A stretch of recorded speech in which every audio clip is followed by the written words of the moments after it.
ఇదొక కొత్త ఫ్యాషన్గా మొదలైందండి. కరెక్ట్గా ఎన్నికల ముందల ప్రతిపక్ష పార్టీలపైన బురద చల్లుతాం, ఉంది లేనట్టు చూపిస్తాం, సినిమాలు వేస్తాం.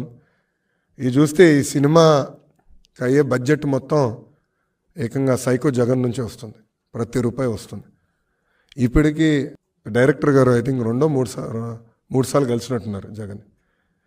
నిన్న మీరు చూస్తే ఆయన తరపున, అంటే రామ్ గోపాల్ వర్మ గారి తరపున పోరాడిన, న్యాయ పోరాటం చేస్తున్న లాయర్ నిరంజన్ రెడ్డి గారు, ఆయన ఎవరండి? వైకాపా రాజ్యసభ సభ్యుడు. సో తెలంగాణ హైకోర్టులో, లోకల్ కోర్టులో నిరంజన్ రెడ్డి వెళ్ళి రామ్ గోపాల్ వర్మ తరపున పోరాడుతున్నాడు, న్యాయ పోరాటం చేస్తున్నాడు అంటే దాని అర్థం ఏంటి? దీని వెనకాల ఎవరున్నట్టు? ప్రభుత్వం.